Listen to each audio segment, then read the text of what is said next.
Hello everyone, welcome back to another vlog. So अब तक आपने देखा होगा कि डे 1 और डे 2 हमने ऑकलैंड सिटी में स्पेंड किया था। सो सिडनी से हमारी 3 आवर्स की फ़्लाइट थी।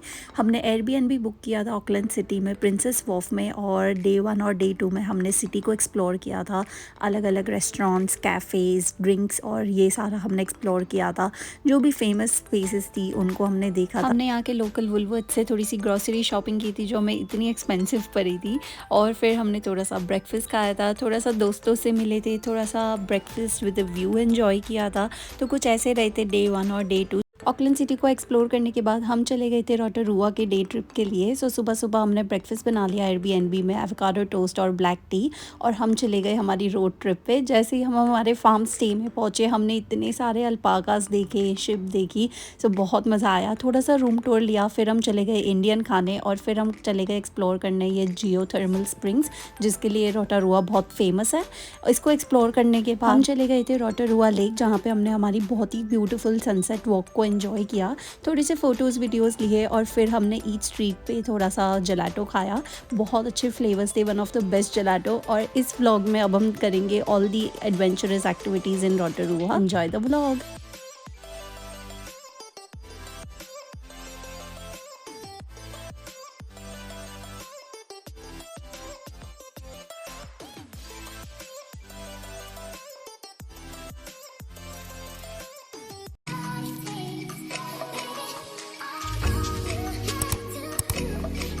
Good morning. सो हो गया है डे 4 रोटोरुआ में, और आज तो बारिश ने बिल्कुल ही हल्ला बोल दिया है। बहुत तेज़ बारिश हो रही थी। सो कुछ एक्टिविटीज़ हमें स्किप भी करनी पड़ी। बट सुबह सुबह हम चले गए थे पुलमैन में फॉर ब्रेकफास्ट, बट ब्रेकफास्ट में ज़्यादा वेजिटेरियन ऑप्शंस नहीं थे, तो फिर हमने ले लिया था सबवे।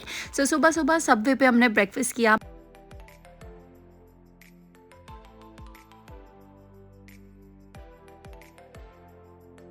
और ब्रेकफास्ट करने के बाद हम चले गए थे गाड़ी में फ्यूल भरने। तो अगर आपने मेरे प्रीवियस व्लॉग देखे होंगे, मैंने बताया था कि यहाँ पे हाईवेज़ पे सिडनी की तरह बहुत सारे पेट्रोल स्टेशंस नहीं आते हैं। सो अगर आप कोई सिटी में हो, टाउन में हो, और अगर आपको पेट्रोल दिख रहा है, सो मेक श्योर आप फिल कर लो, अदरवाइज़ जो आपका हाईवे होगा वो ऑलमोस्ट प्रिटी एम्प्टी होगा। सो यहाँ पे हमने ये भी नोटिस किया कि 2 टाइप के पेट्रोल स्टेशन है। एक सेल्फ सर्व है जिसमें कोई इंसान नहीं होगा, आपको ऑटोमेटिकली टैप करना है और आपका पेमेंट कट जाएगा, और एक है जिसमें लाइक शॉप के अंदर कोई इंसान होगा। पर जो ऑटोमेटिक वाले हैं वो काफ़ी ट्रिकी है, क्योंकि कुछ कुछ जगह पे वो $200 का होल्ड ले रहे थे, and we were not sure वो होल्ड कैसे वापस आएगा, तुरंत होगा नहीं होगा, क्योंकि कोई इंसान भी नहीं था पूछने के लिए। सो वी डिसाइडेड कि हम कोई इंसान हो वहाँ पे ही जाएंगे। सो हम चले गए थे बीपी में। वैसे यहाँ पे न्यूजीलैंड में मैंने लास्ट व्लॉग में बताया था पेट्रोल भी काफ़ी एक्सपेंसिव है। एनीवेज यहाँ से हमें गंडोला दिख रहे थे, और मौसम भी इतना सुंदर हो रहा था कि हमने सोचा चलो हम गंडोला राइड ले लेते हैं। सो सबसे पहले हम गए थे रोटोरुआ स्काईलाइन।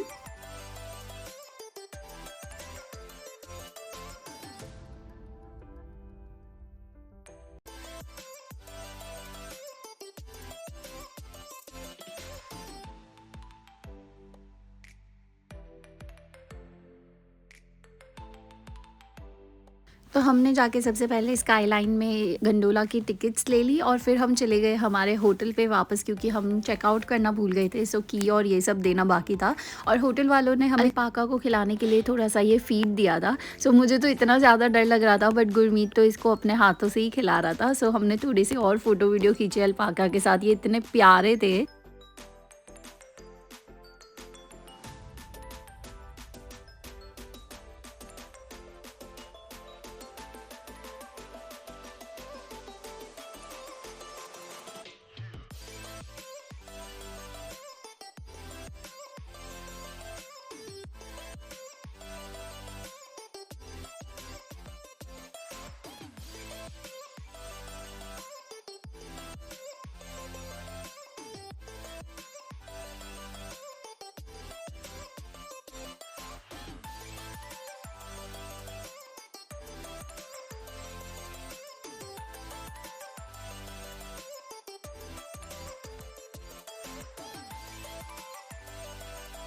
और फिर कर लिया हमने फाइनली चेकआउट होटल से, और फिर गुरमीत की फ़ोन की बैटरी डाइड हो गई थी। सो हमने थोड़ी देर 5-10 मिनट चार्जिंग लगा लिया, और फिर चार्जर को रखने के बाद हम चले गए थे हमारे गंडोला में बैठने के लिए।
ओके गाइस, तो हम बैठ गए हमारे गंडोला में।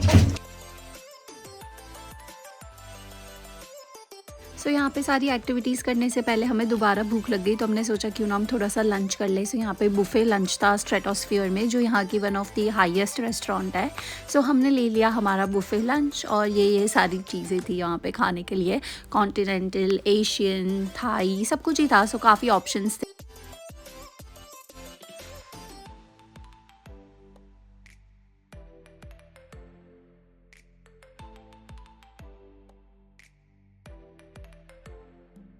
ये रेस्टोरेंट के व्यूज़ भी काफ़ी अच्छे आते हैं, स्पेशली सनसेट में। अभी क्लाउडी है इसलिए ज़्यादा दिख नहीं रहा था, बट ये इतने हाइट पे है तो यहाँ से पूरा सिटी दिखता।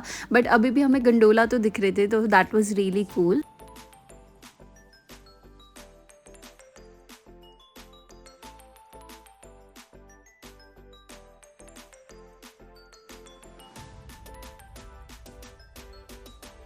खाना खाने के बाद मैं और गुरमीत यहाँ पे फायर प्लेस के पास बैठ गए, और ये इतना कूल था रियल लाइफ में।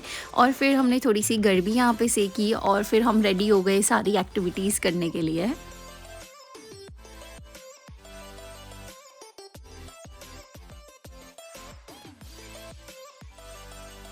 सो स्काईलाइन रोटोरुआ जो है वो बेसिकली इतने हाइट पे बना है, जिसमें गंडोला लेके आपको ऊपर जाना होता है। और यहाँ पे अलग अलग राइड्स होती है, जैसे लूज हो गया, चेयर लिफ्ट हो गई, चेयर स्विंग हो गई, और भी अलग अलग एक्टिविटीज़।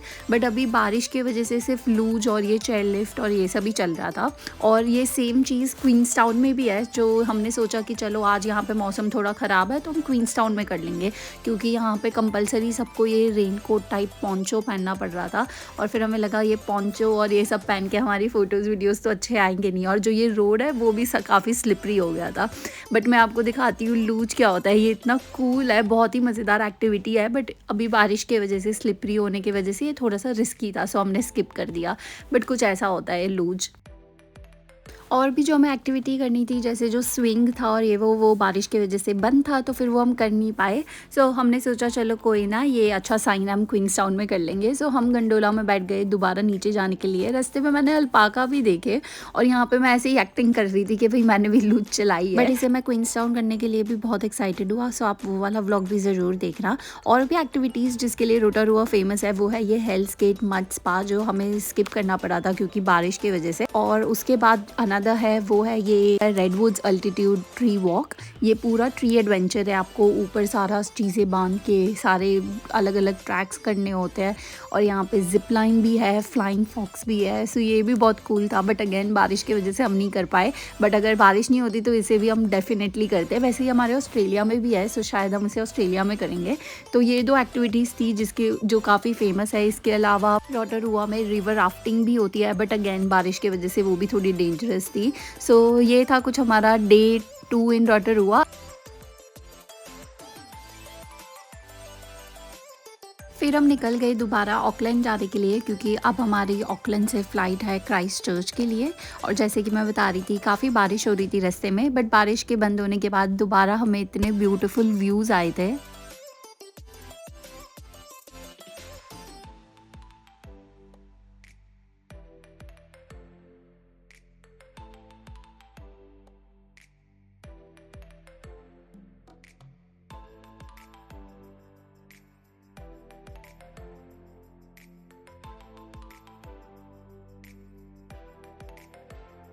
और रास्ते में हमें एक फार्म भी मिल गया था, जहाँ पे इतनी सारी गाय थी, और ये गाय भी इतनी एस्थेटिक लग रही थी क्योंकि अभी भी बारिश हुई थी।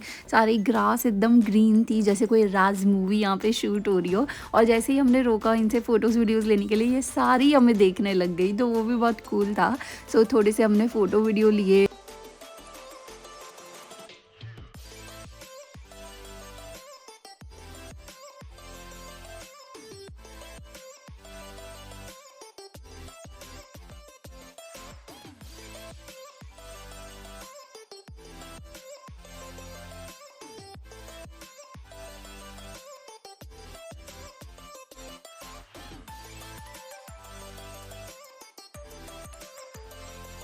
और उनको टाटा बाय बाय बोलने के बाद दोबारा मौसम बिगड़ गया और दोबारा बारिश हो गई, और इस बारी तो काफ़ी तेज़ बारिश थी कि ड्राइव करना भी इतना हार्ड हो रहा था।